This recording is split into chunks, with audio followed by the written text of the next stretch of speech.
We lost your video, I'll say, look at that. IDA. Okay, We hear you. we're working on it. Good, we can still hear them. Okay, so we have. Back to.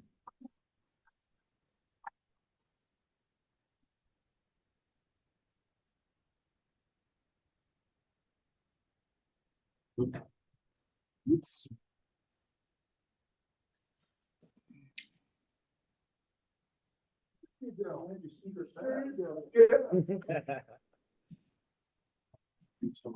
Why do you think I closed the door?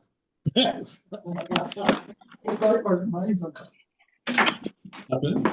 I was on the rail. Oh, isn't that a red rail?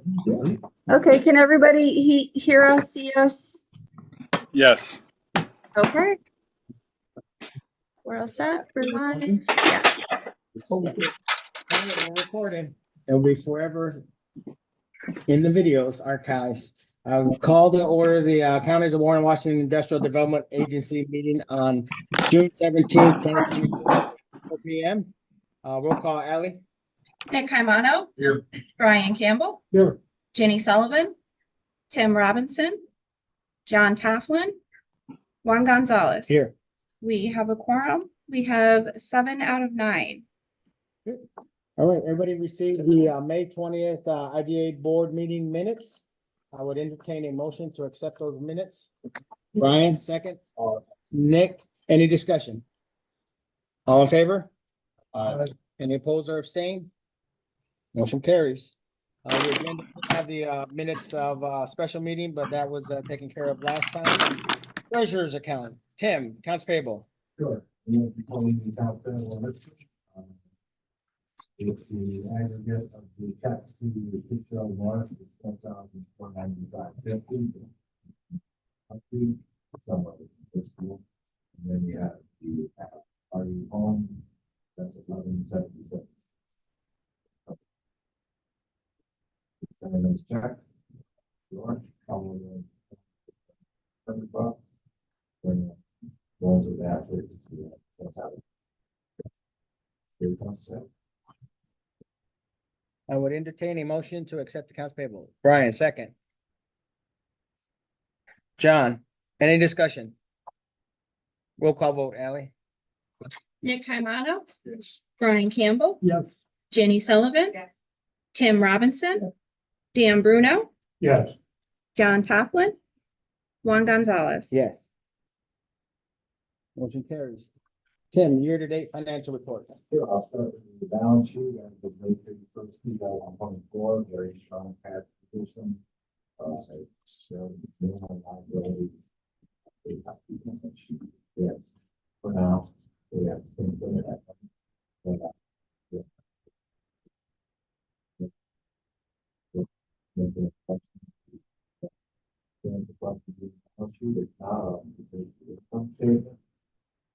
You can see the large difference in about $120,000, $5,000 revenue that really is accounted for by $850,000. Last year. But all in all, the savings of insurance very positive after all that stuff.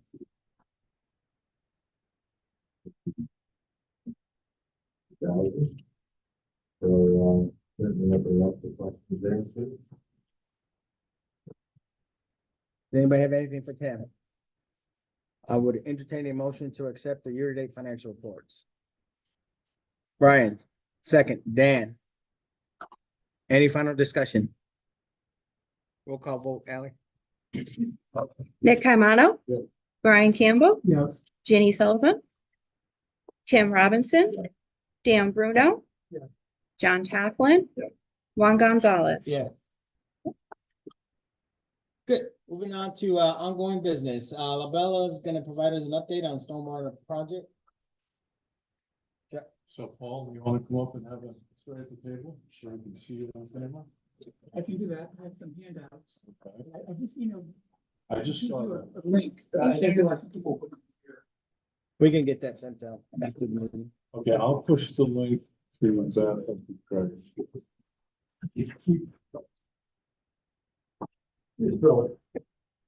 We'll just CC Tricia just so she can. Where, is it?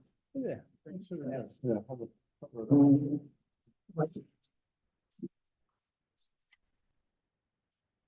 Floor's yours, Paul. Quick introduction for the few members that may not know you. My name is Paul Guillet. I'm a civil engineer with Labella, and I've been working with the IDA for a couple of years now on the canal side project in various aspects. And I'm here today to discuss particularly the flow separation project and getting it approved by the DEC to provide an offset for the canal side project. I've prepared a handout, which hopefully the folks online are able to access. That I've passed around here, and this summarizes the numbers that we have so far. Let me give just a little bit of background. The EDP prepared a report that looked at various options for flow separation in the village of Hudson Falls in Port Edward, and they ultimately selected one of those to move forward as a project. They refer to as the HS9A area. And if you look on the back here, there's a little map. It's facing that yellow area in the top right. This project is proceeding. I don't have exact dates for when they're going to be doing construction, but it's underway, and it's a project that's sponsored by the Washington County Sewer District. The numbers that are presented here are from that EDP report. We are also independently doing flow metering and rainfall monitoring in the area, so that we can, get more data on this. Unfortunately, I don't have any of that data yet. So all of the numbers you see here in this memorandum are from the EDP report. But what I was hoping to do today is just kind of explain our rationale and our engineering approach. And our next step after this will be to approach the DEC. And have a conversation with them and try to get some kind of buy-in in this approach. Basically, I'm going to be going down each of these rows and explaining what they are. If you have any questions at any point, just stop me and I'm happy to answer them. Row A is the expected flow. So when we have a developed neighborhood like this, we have data on how many people live there, how many families live there, how many houses there are. In this case, it's basically all single-family residential. And so we're able to estimate the expected flow based on an average of 2.5 people per house, 100 gallons per day. These are kind of commonly published numbers. And based on the number of houses, we get an expected flow of 49,000 gallons per day. Now, what EDP did is back in 2021, I'm moving on to row B now. They installed flow meters very similar to what we're doing now. And had them in place for a couple of months, basically from June through August of 2021. That's a typo on the table here.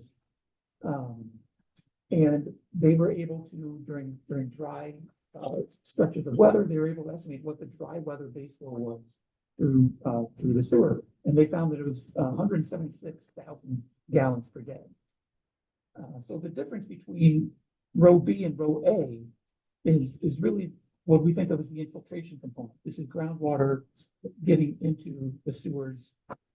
Might also be some pumps pumping into the sewers even during dry weather. Well, Yes, sir. dry weather, where's the flow, where's the fluid? Could be springs or. Right, exactly. It's groundwater Yeah. basically seeping into the sewers. Mostly. It's dry, where's the water? So we're in- Well, it's around the- the time It's, underneath. yeah, it's just a high water table. Okay. In the ground. Yeah, It's dry. getting into the. Rainfall. So Right, it's runoff. right, exactly. It gets far worse as you'll see, it gets to wet weather. Yeah, so even during dry weather, they're realizing, basically if you do B minus A, you're row B minus row A, that gives you row C.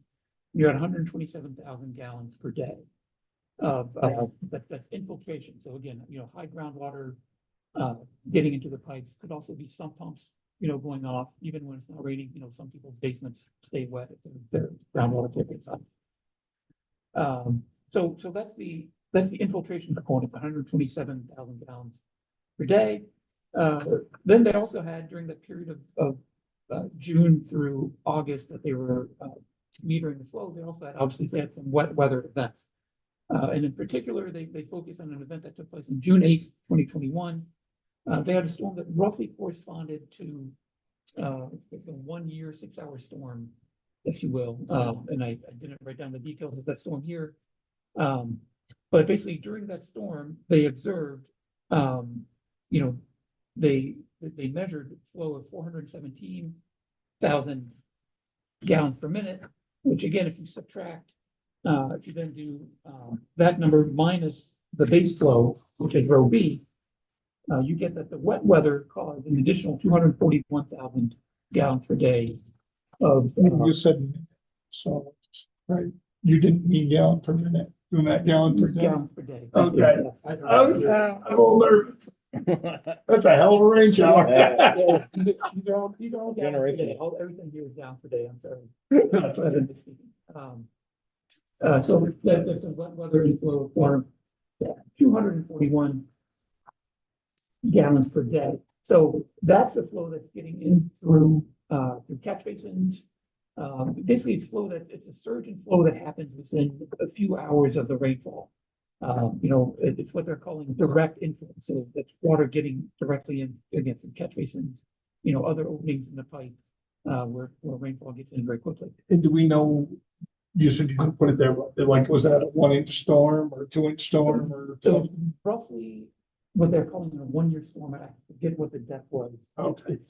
I want to say it's 1.8 inches, something along those lines. Don't quote me on that. Far less than hurricane though. Right, It's it's, just, it's approximately the 1 year, 6-hour storm. Yeah. Which is not the same as the 1 year, 24 hours. But it was a rainfall event that they observed that was very similar to that. It lasted, approximately 5 to 6 hours. And put down the same amount of water as the statistical 1 year, 6-hour storm, roughly. So that's a direct inflow from the storm. So that's a surge in flow that they observed in the sewer that occurred within, the first few hours after the rainfall. I think the first 6 hours after the rainfall. But then after that, there's still a tail of higher flows in the sewer that's observed.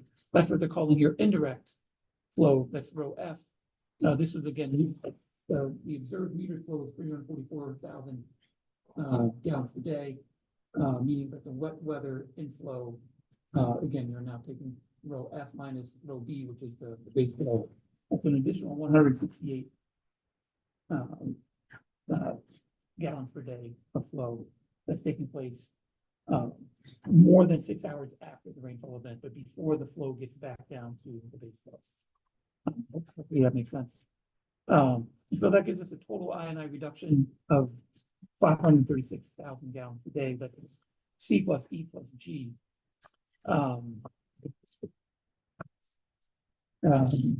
Which obviously is a good number for us as far as the IDA is concerned. We're hoping to be able to justify 400,000 gallons of offset, and these numbers show 536. So that's where we are now. Hopefully this kind of explains the rationale for how we're breaking out these different, infiltration and then direct inflow, indirect inflow as a result of rainfall.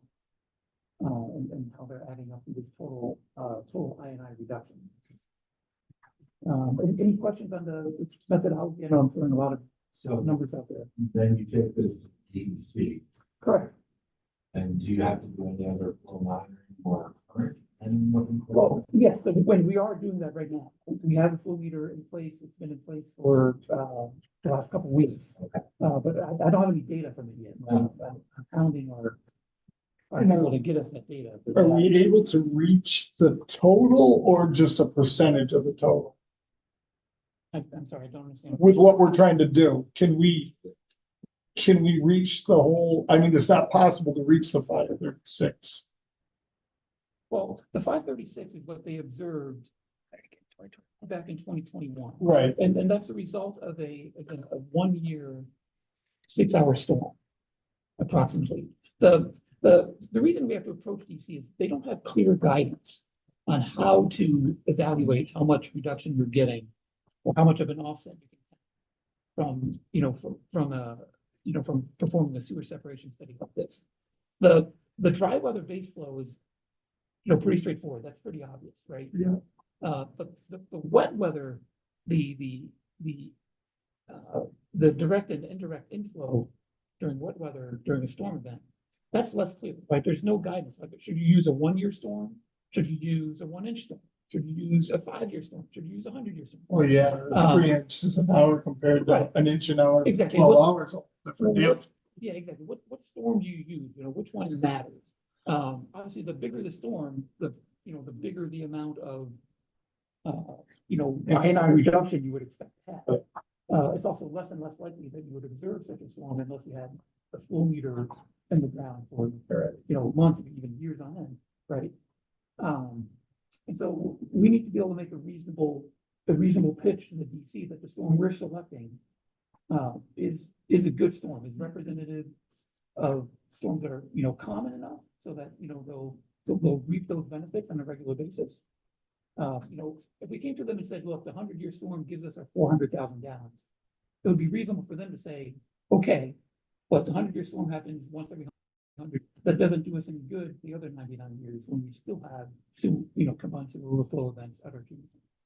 So I think making the argument, based on a 1-year storm is reasonable because that's, roughly how often they have overflow. That's in that's in the same ballpark, so to speak, in the same league. So, I think this is reasonable. Obviously, I would like to have our numerous flow metering data as well.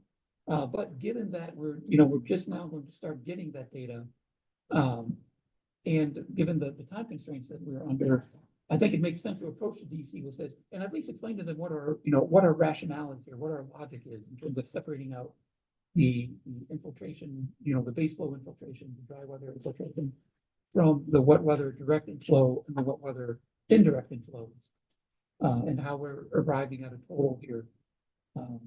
I think that's a reasonable approach. And like I said, because there's no guidance, we have to approach them and we have to kind of get buy-in on what our strategy is here and what our methodology is. Yeah, absolutely.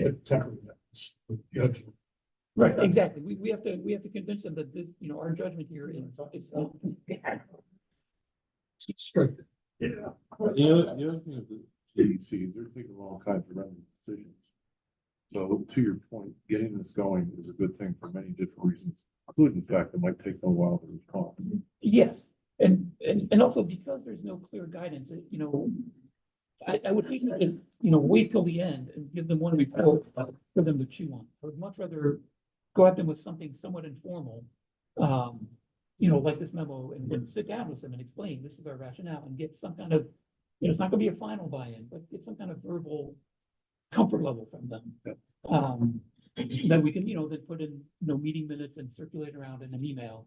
It doesn't bind them to anything, but it kind of creates a paper trail that, they said this is reasonable, or maybe they have a comment about this. They say, no, we want you to use, massage your, find a different storm in your data, or, Yeah, Because to know that statistical early. adjustment one way or the other. We want you to use the bigger storm or the smaller storm.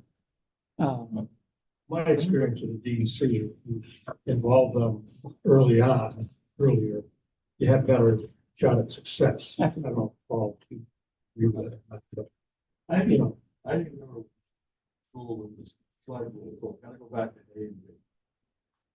Expected flow was 49,000. Right after that is the dry weather based flow of 176. And now you start putting water in. What happens between A and B? Well, they have a leaky sewer. First, A is theoretical. Right, A is theoretical based on. That's how it's. Theoretical. Okay. If someone built a brand new sewer today to serve this population. Yeah, That's the number you would expect 49. to come out, brand new sewer that doesn't leak, that doesn't leak in. But that 176 is numbers that have been picked up over the year. 176 is what was observed. Yeah. In 2020. 3.5 times. Just 1 year. That's 3.5. For 3 months, you know, during periods of dry weather, that was the base flow they observed. And then when it's not raining, say it doesn't rain for several days, and the flow gets to a steady dry weather level, that was the level of slowing. In 1 year, and for 1 year, For 3 months. 3 months. The Yeah. problem is- in 1 year though. Right, Right, 1 year. yeah. But the problem is it's 3 times higher than expected. Yeah. We had theoretical and then the actual, like, what's going on here? Yeah, okay. Right. All right. Yeah, and, you know, and they know they have a leaky sewer. This, you know, this is why they have this project to go out there and separate. So do we have, is there an action item bubbling up or have you already made contact or are you looking for us to do this together? What's your specific recommendation? I have not made contact with them. We did have preliminary contact with them 2 years ago. So they know we're doing this. But no, I have not contacted them this spring. I don't know if you guys have a comfort level with, you know, approaching them together. I don't mind going to them alone, but I think it would be more effective if we go together, honestly. Yeah, I have no problem with that. It's your call. Okay. For you, but. And there's the same people there after 2 years? Never. Not so many now. Do we talk with the sewer district first and make sure they're aligned with our thinking and then going together? Might not be a bad idea, just for goodwill, if nothing else. Yeah. Yeah, Loran, yeah. Well, because if we're aligned, we going together, that certainly helps. It does.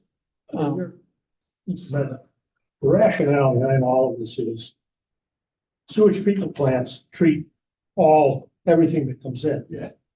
And that's a cost per gallon.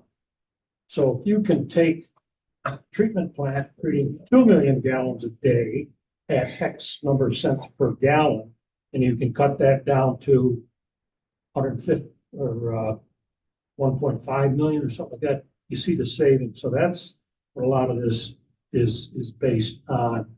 And Not just savings there, but now you have increased capacity if you want to build any. well, that's what this offset is. Yeah. Right, and it also reduces, from the DC's perspective, it reduces the frequency of occurrence of overflows, like combined sewer overflows, where too much water gets to the plant. They can't treat all of it and they dump it in the river. They dump the excess in the river, which obviously is not a good thing. Yeah. So remind us of the timeline. If it's 2 years ago that you actually talked to them, this has been going on for about 2 years. Right, well, 2 years ago, we approached them and you know, started talking to them about the canal side project. Right. As a whole, right, and So- we knew at that point. that So we we're needed- this far down the road and we have a deadline that is what? For particular, that, the funding source for this particular, flow monitoring is September. It's September. This is the final 34,000 from the MBRC grant. Yeah. Yeah. And then once that's done though, there's other like the sewer district is working on certain things, right? And we're all doing this simultaneous. So what's the timeline? What's the end date when, say it's completed and you can go back and try this test here again and see if it's different? Is there that date or am I Well, wrong? this could be a condition upon DEC approval for our plan. So if they're not satisfied, they may not approve our infrastructure plan. And then we can't start construction. Why would they not be satisfied that they're gonna say that, you know what, you have 176, it might be 255, that, But we can't answer for them. We have to go to them. and see. no, but Yeah. that would be a question. Yeah, they can dispute them. I think Paul's recommending we go down, rightfully so, to nail down the methodology and try not to have this be a surprise 3 months from now. If we got an issue, we have to address it early, not Yeah. later, because it really delay the overall project. Yep. Can we take that action? We get them involved. Yeah, sooner rather than later. Yeah, and if all three of us are all on the same page, it's gotta be better. Agree. All right, any other questions? Anybody from anybody online or in the room? Best shaking of the mouth. All right, so we got an action item out. Does it make sense, Paul, to have monthly updates to our board? You can be via Zoom if you like, or are we in the end game here? Yeah, There. I think that's right, and I think, Okay. who should I coordinate with as far as setting up these meetings? Ally would be the one sending you the invites and she can send you. No, I mean, not the meeting for this, Oh. but the conversation with DC, I don't know. Why don't you and I work on it? Start Chuck and then Dan. I'll work with them. Okay. Okay. Good. Final mulligan for anybody. All right, progress. Stay there. Thank you, sir. You can see right there. We're gonna talk about your proposal for a moment. Right in front of me. Yeah, this is how we do it in the IDA. In case there was questions. All right, moving on. Canal Side Phase 2 RFP approvals. Everybody received the one proposal that we had. I would entertain questions, unless you need me to summarize anything or Dan to summarize anything. I do have one request for Dan. We did have a meeting with Labella to answer some of our initial questions. Dan, if you want to give us a summary of that. Well, yeah, we met on June 17th at Labella's office, and as a result of that meeting, there were a number of questions that were raised and discussed, and Labella was to revise their proposal, but I haven't seen it. I thought we were done. I checked it out Sent it out. Thursday. On Thursday. Must get lost in some email chain. You know, it helps a lot of times if you, in the subject line, put what it is. Just take the old email and, you know what I'm saying? Mhm. Attach it to that, because then it gets lost in that chain with that. But anyways, I haven't seen it. Just so you know, the email we forwarded had Paul's updates as far as what updated in the proposal, so that. Right, I would imagine it did, but I don't know what that is, because I haven't seen it. Okay. And I'm not sure what email chain it was attached to. So good, I'll jump in from here. Yes, so the original, did everybody see the one that came out on Friday? If you didn't, the original proposal was 9,500 less. There was one item we discussed, which was a geotech boring and report for the foundation instructors design of water of the storage tank. And that was the additional cost that was put into the new proposal. We had 5 initial questions that we had sent out to Labella. They answered them. It was a great meeting with Paul and other senior engineers and other team members on, if you looked at the back of the end of their RFP, they did have the list of their teammates on there. We had chatted with 3 of them, and with additional folks online. All the questions were answered satisfactory, and we walked out of there. And we're very confident that any concerns we had were addressed at that meeting. Is that accurate? Yeah, if I could add, one thing that helped was one of Paul's coworkers is in charge of the Latham office and said to us, you'll be able to pull resources from Westfall's office, but if necessary for the Latham office. So he reassured us that the project would have the resources necessary to get done on time and fashion. And that was very good to hear directly from the person who makes those decisions in the Latham office.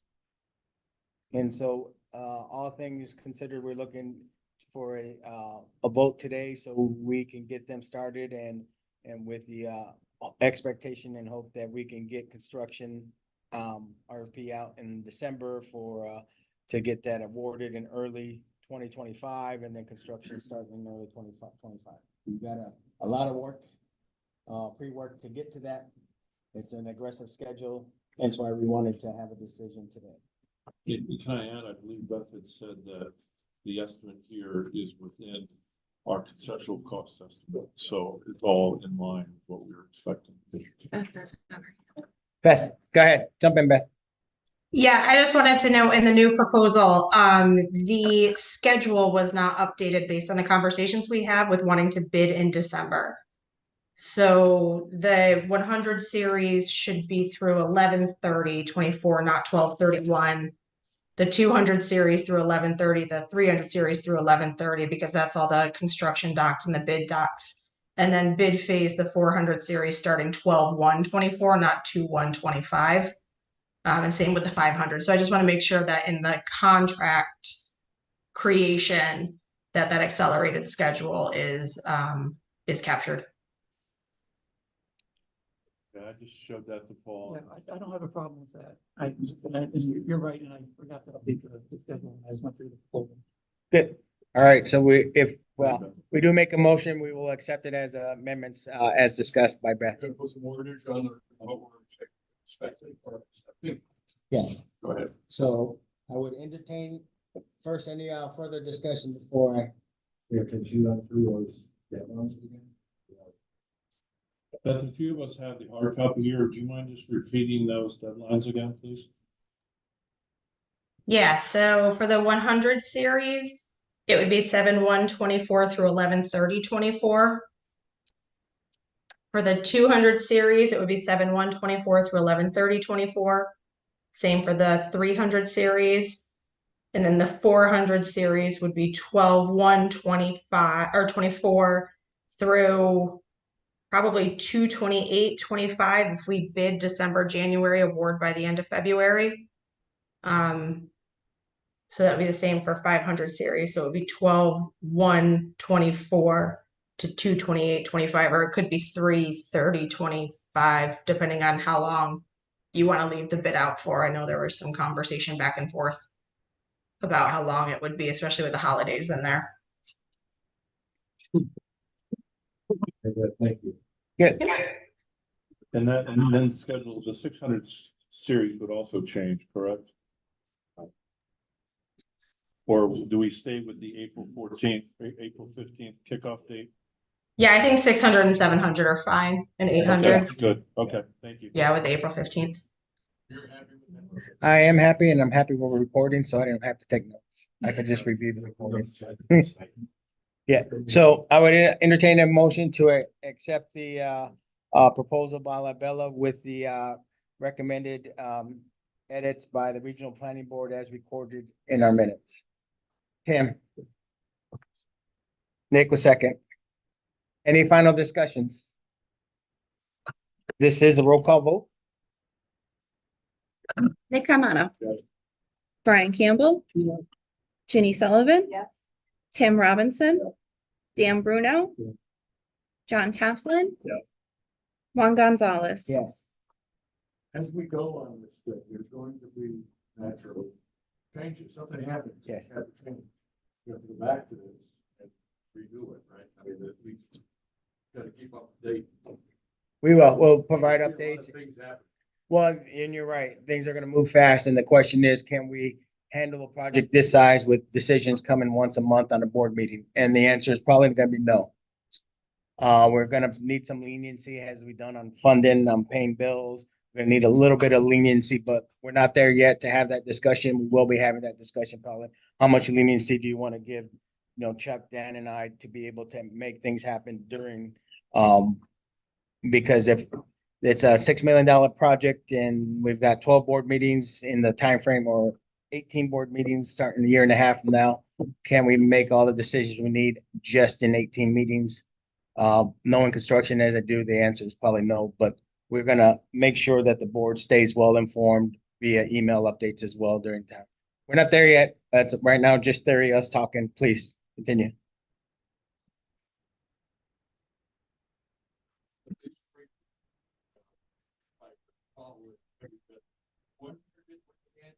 Report. Last report, that was the 3-cigar report, reading that thing. Tell us what you think at the end. Okay. We want to know. Summary. You want a summary of what? Yeah, Okay. yeah. Because No, we- I can't afford three cigars at a time. No, sir. Facebook. Good. All right, great discussion. We'll continue that conversation, especially once we get into the early winter, early spring next year. And what he said also, if we're gonna get it all by email, have the summary here on paper when we're at the meeting. So these are the, even if it's just bullets, we changed this. These are 5-6 updates since the last meeting. Yep. Yep. Yeah, I think that would be good. I think so too. I think we learned a few lessons the last time we went through this, and we'll make some tweaks and we'll continue to keep you guys. No, I agree. Right. The team did well, and it's a lot of information. It's just hard to run these types of projects with one board meeting a month. It's just almost impossible. But good. We're all on the same page. Any final mulligans before we let Paul head out? Beth, any final thoughts on your end? All right, we'll rally the team. We've got a meeting. We've got to get set up with you and IDA and our regional planning board and the sewer district, and then go after. We've got a lot to do, and thank you all for your confidence. We did a roll call. We did a roll call. We did a roll call for the. Is it Motion good carries. that we're working with Frenchman? What about this? All right, there we go. Let's refocus. Paul, thank you, Beth. Thank Thank you you. so much. Appreciate it. All right, reports on committee, park chair update, Dan. Really nothing to report. I think we can talk through both of the canal side and the national. Have nothing on there. Great. Moving on, canal side maintenance update. Okay, I have three quick updates. First, National Grid has replaced the meter fuse on the switchyard tower and removed the unsafe vegetation. Second, we're starting to work on the transfer of tower ownership from National Grid to IEA. It's all in the legal realm and frankly will probably take a little bit of time. And then third, as you might recall, we have the electrical equipment assessment that's underway and they're scheduling some outage, so some of the testing can be performed. Do we have a cost for the transfer to us? Excuse me? Was there a cost for the transfer to us? You said it's underway. Oh, both parties will probably incur some legal expenses.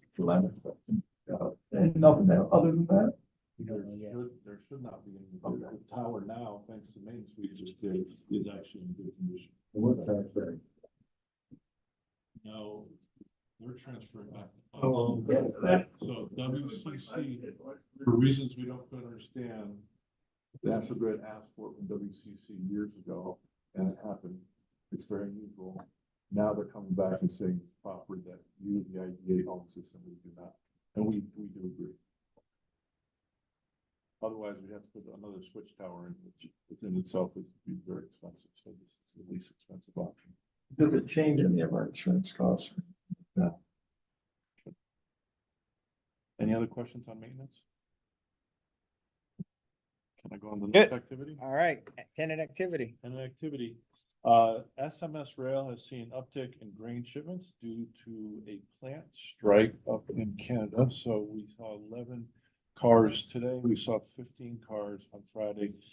Because of the strike in Canada, the grain shipments are being rerouted through our area, which would be advantageous to SMS and of course to us. Second, Kiewit has started soil storage operation in one of the 3 storage areas. The setup of the other 2 storage areas is underway. No soil storage has started yet. And that will not start until our engineer approves the equipment that they're putting in place. Third, Kiewit has established a trench cleaning area at Canal Side that Dan and I have recently toured. And then finally, we do have prospective tenant interest in the 41,000 square foot building. We had to clarify some issues with that tenant regarding the infrastructure project and rail access. So there's more to come. We don't have a serious proposal at this time, but there are discussions underway. And that's it as far as tenant or prospective tenant activity, unless any questions. Anybody have any questions for anything Canal Side before we move to the airport industrial park? So are you expecting a proposal or anything concrete right away or just in the? We are, Question phase. we sort of received what I'll call a draft proposal, and there were many flaws in it, so we've clarified a few issues that so they could update the proposal, so we are expecting a formal proposal. Okay. By next meeting or? No time? Hard to say. Okay. That the building that's occupied. That's the unoccupied building, the 41,000 square foot building, the larger building. And the area around it. Good. All right, moving on from Canal Side, Airport Industrial Park, mergers. We're at complete. Last board meeting, we had discussed contesting the lots, the total value of the lots. And we had continued the conversation with the town of Kingsbury assessor, who confirmed to us that Lot A zoning cannot be changed from industrial commercial. It is located in an industrial park. They said spot zoning was illegal. And she also confirmed that changing the usage code will not affect the value. Based off of our continued conversations, we did not contest. And Kara, who is not able to be with us today, stated that that IDA can challenge the assessment with comparable wetland areas in the future. And which leads us into So that is where we are with those. And then Chuck has some updates on divestment options. So we have a couple of lots that are heavily impacted by wetlands. We've actually, thanks actually to the conference that one I just attended, we picked up on a group that will take wetlands called the Wetland Trust. And we have contacted them. They have toured the site and they are expressing interest in those lots that they can use for wetland related credits.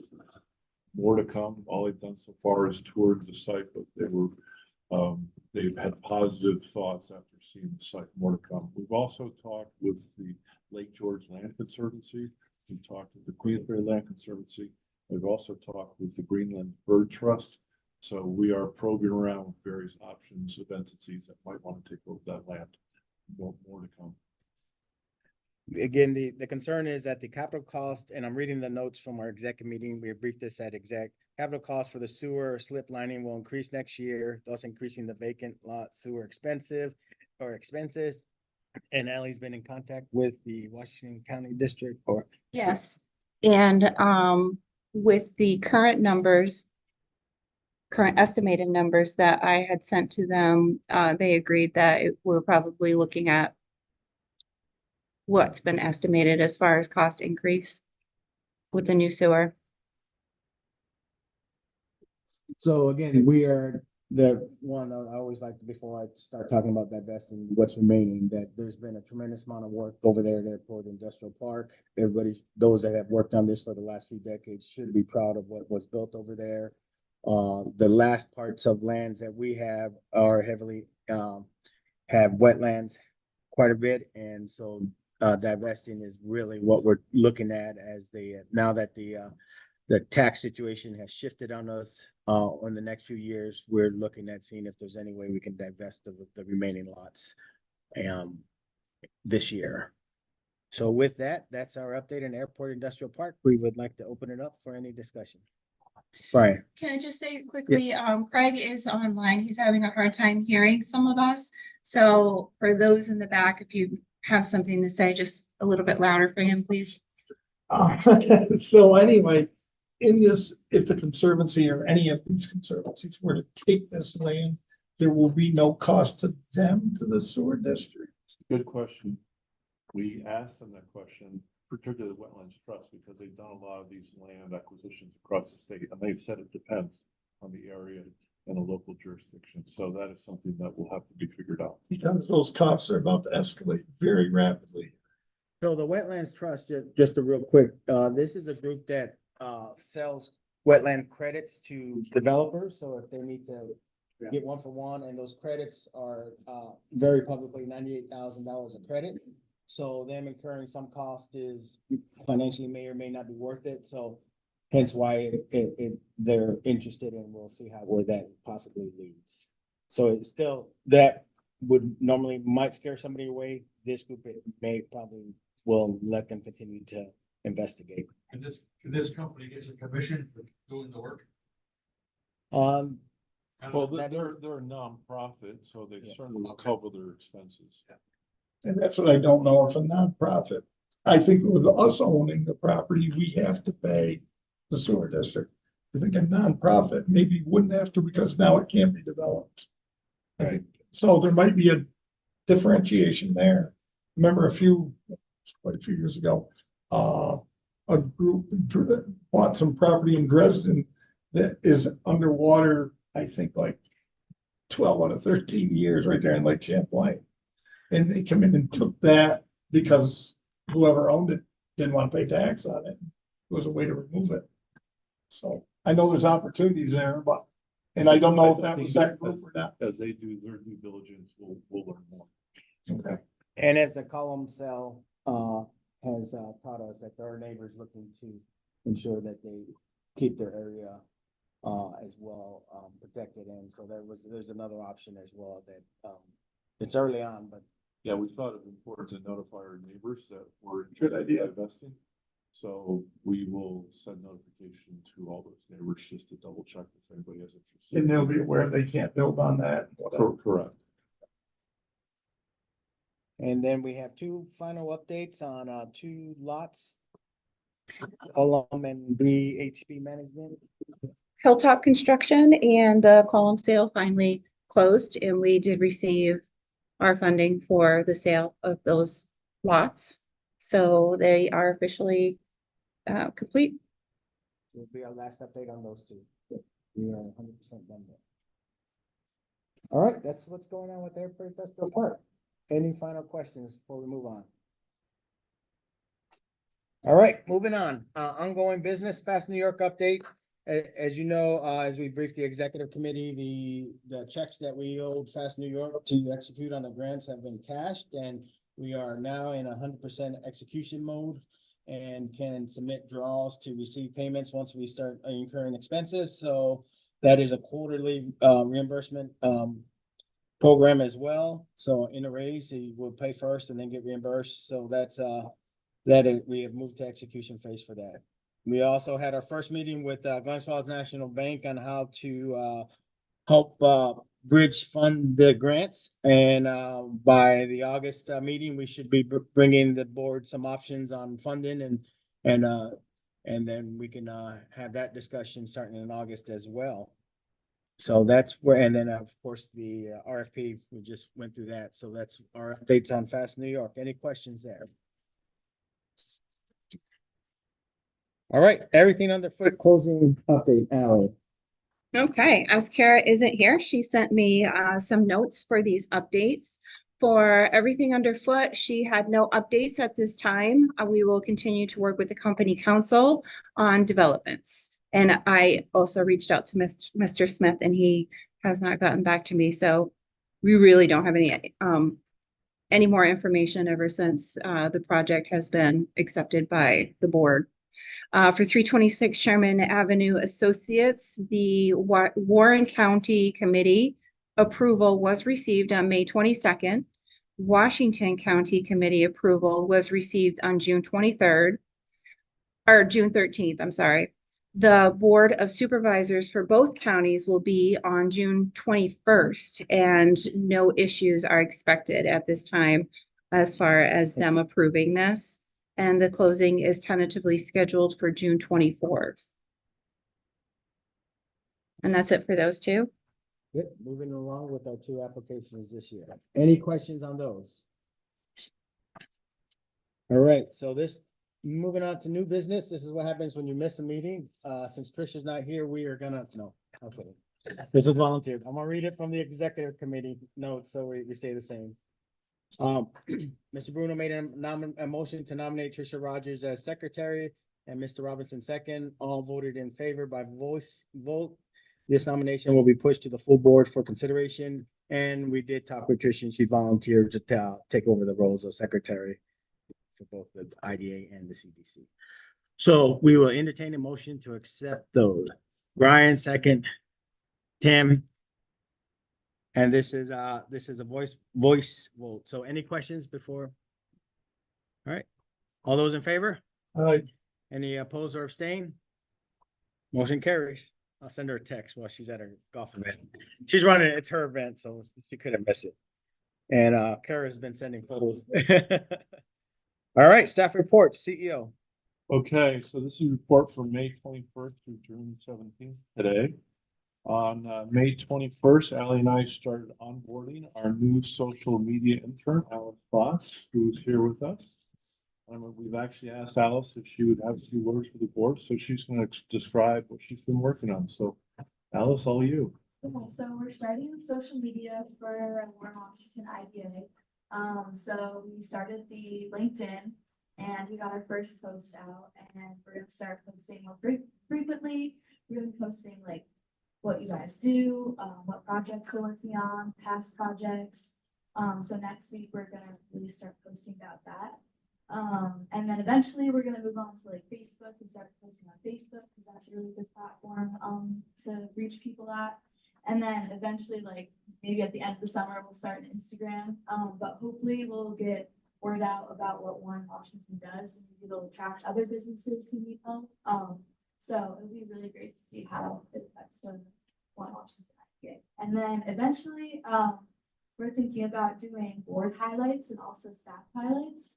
So you guys can talk about what you do on the board, what your role is, and then also what you do outside of being on the board. It kind of just adds a face to the company and makes it more human. And you know, you get to kind of boast about what you guys do and how you help. So that's always, Very good. yeah.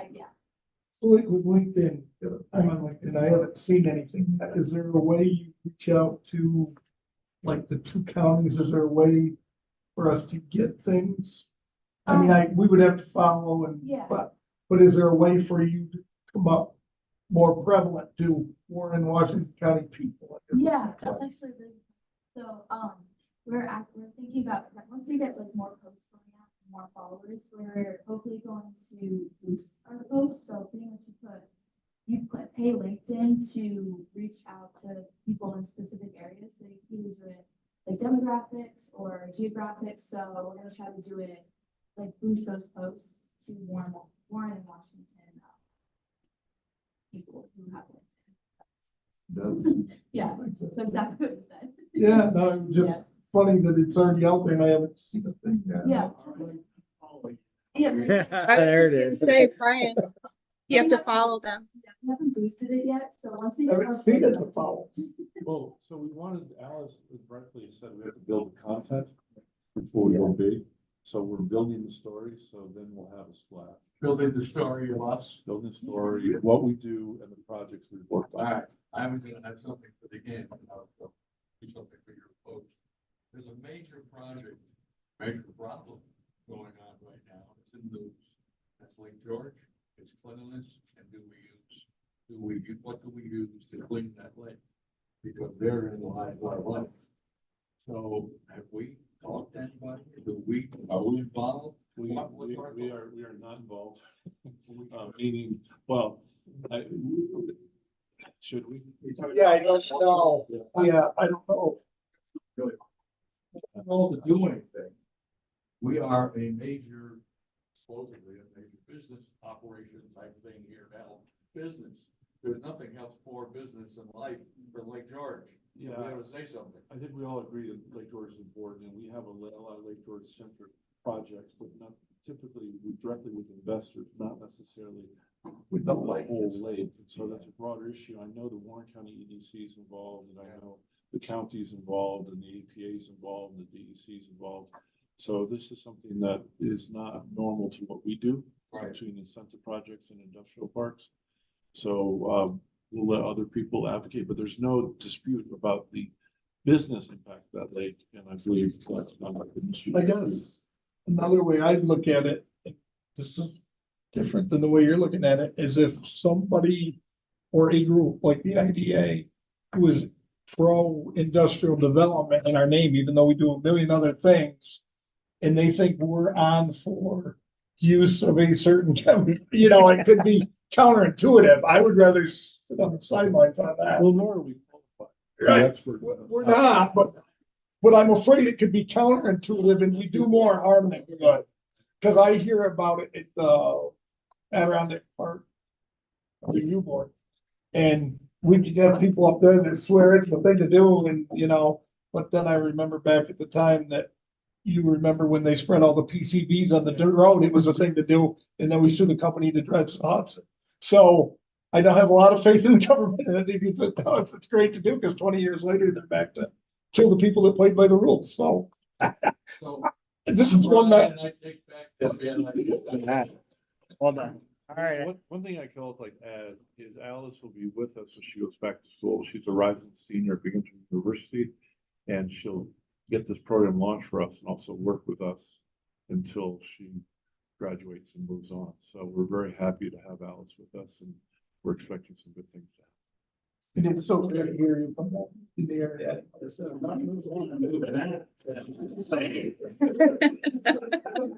And credit to the county, by the way, because Lisa Hausendorf, the workforce development group, is the one that posted for the job, and found Alice, and then we interviewed them. And she does an incredible job on LinkedIn. She really does. Yeah. Liza. It's an incredible job. Good. All right, keep charging. Keep going. Okay, on May 21st, attended the Warren County EDC Housing Forum with local developers and the New York State Home and Community Renewal Program that administers three programs: Rural and Urban Community Investment Fund, Small Building Participation Loan Program, and Affordable Housing Ownership Opportunity Program.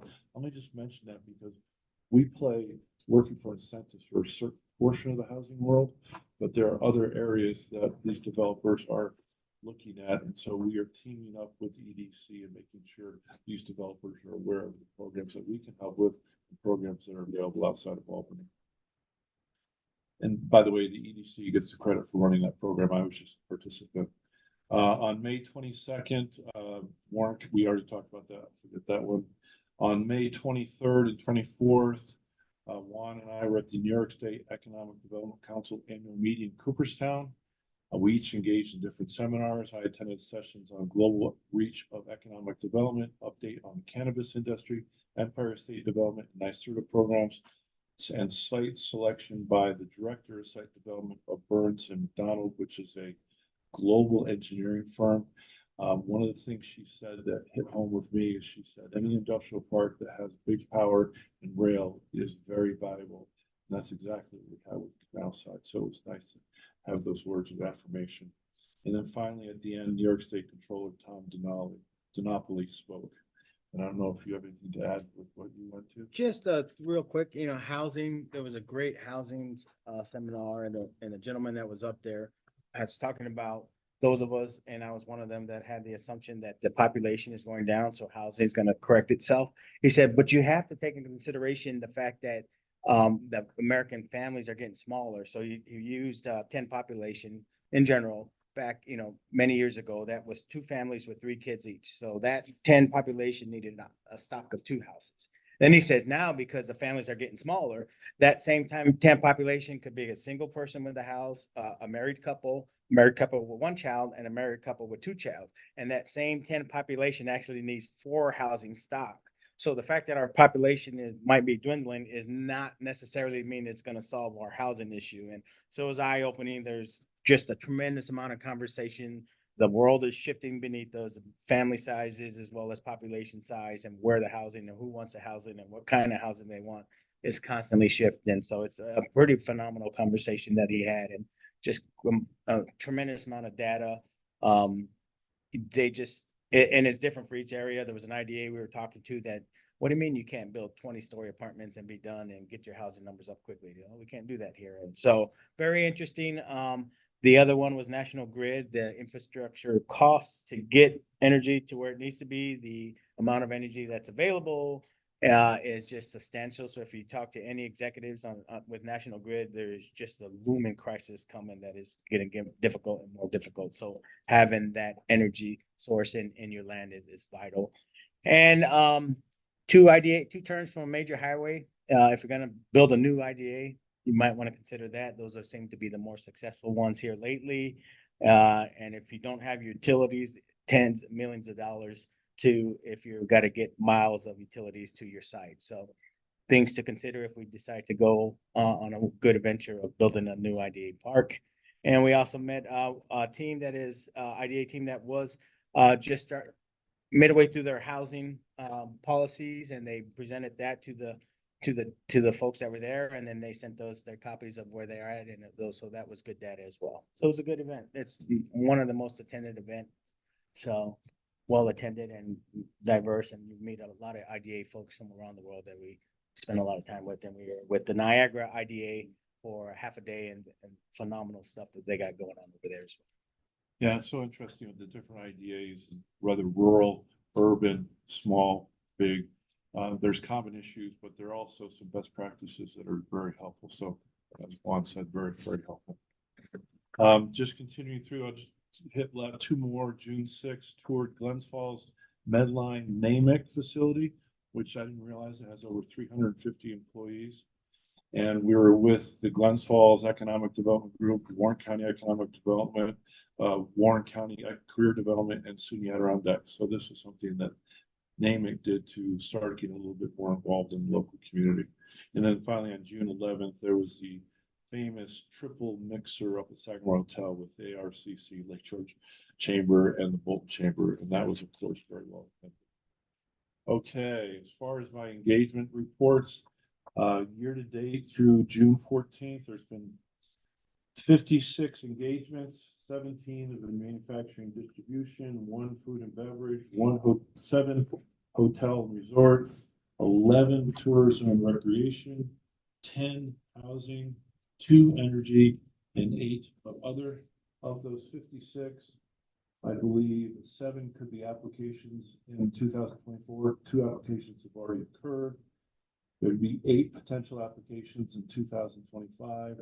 There's 27 that just simply unknown at this time, and there's 14 that will definitely not be applications. As far as our prospect list, we have 2 applications that are currently being processed, as Alex reported out earlier. We have 3 that are advancing application in 2024. We have 8 with possible applications in 2024 or 2025. And we have 12 that are exploring applications, at 25 in total. Besides the 25, we have 19 organizations that have explored applications and for one reason or another have decided not to pursue an application. Of the 25 prospects we currently have, 6 are manufacturing distribution, 4 are tourism and recreation, 7 are hotels and resorts, 5 are housing, 2 are other, and there's 1 potential bond project that has now just slid from 2024 into 2025. Any questions? All right, moving on, Ally.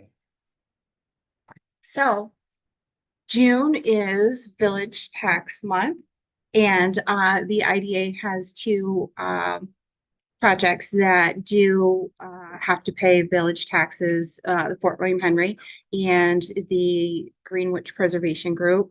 I did send those bills out on the 1st. They're not due until the 30th. And I have not received any payment yet, but they've got time.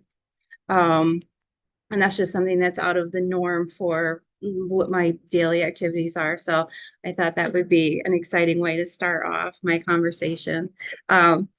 I also wanted to mention last Wednesday, Chuck and I went to the Canal Side Energy Park to check the meters. And although it may not be exciting for him, I have not been there in quite a while. And it was really exciting to see. It was really nice to see it alive and active. There was so much going on. I got to see the trench area where they were, where Keywood's training trench people. And I got to see the new fuse that was put in. Had no idea what that looked like, but now I can picture it in my head. I can see where the vegetation had ruined the fuse to begin with, and now it's all cleared. And it was just really nice to see all the improvements that have been done. Everett's been doing a good job keeping up with the mowing, and I feel sorry for him because he's got a lot of work cut out for him. There's a lot of trees and a lot of maintenance that goes into keeping the park looking great, and you can tell that he's definitely trying. And it was just really nice to see. I got to see the sliding gate. I hadn't seen that. All these things that we talk about all the time and that I write about, I can actually picture in my head. So it was really nice to just see how well everything's progressing. It's weird when you don't actually see all the improvements that are made, and every now and then it's nice to be reminded that things are actually getting done and moving forward. Other than that, I have nothing new at this point. We've been having Alex. It's been a lot of fun. Yes. Yes, we've been meeting with Alice and kind of strategizing what would be interesting. Alice, I mean, come on. And I added Alice on our website as part of our staff. So check out her picture. She's now a part of the family. Oh, that'd be. Better hope that that's not what it takes. Well, I'll know in a minute. Stop. All right, great. Anything else? Yeah, no, that's all I had. We're 1 week short of a good idea.